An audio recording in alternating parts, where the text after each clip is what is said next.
I was just in Kyle Shanahan's office at the 49ers facility, and he took responsibility for the accident that happened here on Alma Street in downtown Palo Alto. The article is up on the San Francisco Standard, but this is obviously significant stuff since we had an incorrect report yesterday based on an apparently incorrect log that said that the other driver was at fault. But Kyle Shanahan said, and I quote, "I was driving. I was going 20 miles an hour. I was not on my phone, but I dropped my phone and it was stuck in my seat. I took my eyes off the road, looking for my phone, and my car veered into someone." It's one of those roads where there's no forgiveness. It's one of those roads where I'll teach my kids, you don't drive in the left lane for no reason. You're only allowed a foot. When I hit her, I'll never forget how violent the impact was. So just stepping out into the road here, you can see that it's 2 lanes of traffic in each direction, no median, only a double yellow line. Kyle Shanahan was driving southbound, so he was driving this direction, the way that the gimbal is moving, and the other driver was driving northbound. According to the Palo Alto Police Department, no impairment was suspected from either driver, and no one was cited. Only Shanahan was taken to the hospital. Now, I saw Kyle Shanahan today. He obviously is not looking fully right, but he also showed a picture of himself laying in the hospital bed at Stanford Hospital, where he had a massive, massive gash that narrowly missed his eye. And Shanahan said that his plastic surgeon did one hell of a job. So that was 2 weeks ago, and Kyle Shanahan already looks remarkably better now. He says that the concussion is the main problem. The fractures, we've talked about the broken ribs, the broken nose, obviously the laceration on his face. All of that seems secondary to the concussion. He said that it's the noise, actually, that bothers him the most out on the 49ers practice field, or the noise of multiple people talking at once. Shanahan also said, "I was going 20 miles an hour. Thank God. I don't know how I would have handled it going twice as fast as that." Now, many may be wondering how the report that's been circulating online, why it says that the other driver was at fault. This was not the Palo Alto Police Department's fault.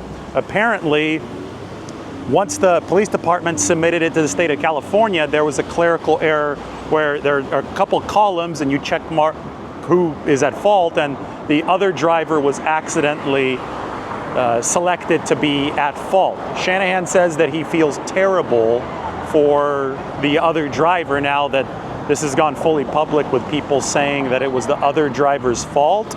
So he wanted to bring in a select group of reporters and set the record straight. And I think that it was big of Kyle Shanahan that he did do that. A few more quotes here. This is from the time when Kyle Shanahan, he showed us his phone of the actual photo from the hospital bed at Stanford. He said, "That was me 14 days ago. You can see my skull in the photo." That's what he said. "That's what I mean when I say my plastic surgeon is awesome." I asked Shanahan if the bright light is affecting him, because the weather here across the whole Bay Area, or at least on the peninsula, it's bright every day. So he's only been out of practice for about 20 minutes in each of the past 2 days. And a lot of times concussion symptoms are such that it's too bright, then you've got to go back inside. And Shanahan said that the brightness actually isn't affecting him. He said every concussion is different, and it's not the light that bothers me. It's more taking stuff in, like noises bother me when 2 people talk to me at once. Music out there is killing me, but it's so much better than it was. And Shanahan did express confidence that he's going to be back at full capacity soon. Here's another quote.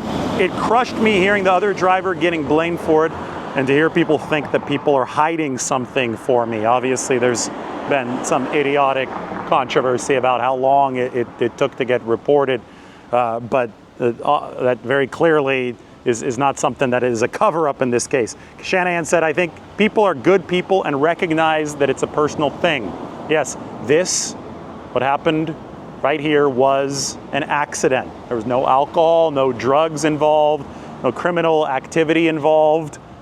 an accident is a personal thing. Now, ultimately, this was going to hit the media, and the 49ers figured, well, we'll release this when training camp starts. This happened on July 14th. A lot of people on vacation because this was not a criminal situation. This was an accident. The course of action was to put out that statement, which essentially coincided with the ESPN story when training camp began, or the day before training camp began. I think I was on my way or about to leave to the team facility for the opening press conference, and obviously only John Lynch handled that. Shanahan said that he wishes that he could go take the lectern for a press conference now, but his concussion symptoms, it wouldn't be a good situation. He says he's getting very emotional because of the concussion, and he decided that he was okay meeting with a select group of writers in his office. He's wearing sweatpants and obviously still banged up. He's got the cast on his lower left arm. He was okay meeting with a select group of writers in his office, but once I think that the concussion symptoms subside and he's ready to face the bigger, brighter lights of an actual press conference, we will see Kyle Shanahan out there. He said, quote, "I was really lucky. I'm just lucky that I survived, that the other driver didn't get hurt, and that I didn't lose my eye."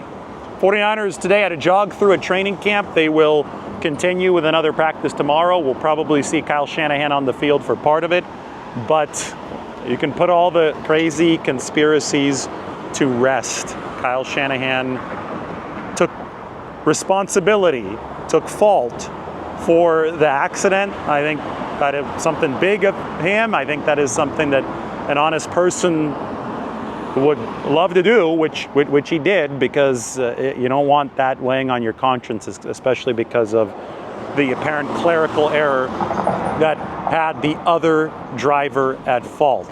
We can continue praying for Kyle Shanahan's recovery. You can pray for his family.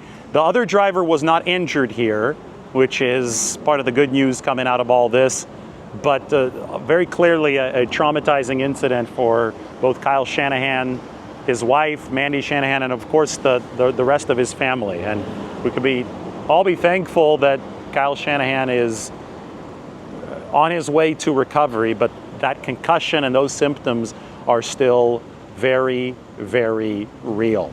49ers, as I said, had only a jog through today. They worked out 4 players. All 4 of them are defensive ends in the context of a 4-3 and outside linebackers in the context of a 3-4. And the 49ers ended up signing K.J. Henry, a Clemson product initially drafted by Washington, a 255-pounder. And we know that Raheem Morris is going to run a little bit of 4-3 and a little bit of 3-4, probably more 4-3 than 3-4. So these hybrid players, like a Romello Height, who went down with cramps at practice yesterday, these hybrid players are the ones that are going to be useful in the 49ers system. So K.J. Henry, a 5th-round pick of the Commanders in 2023, is the newest 49er.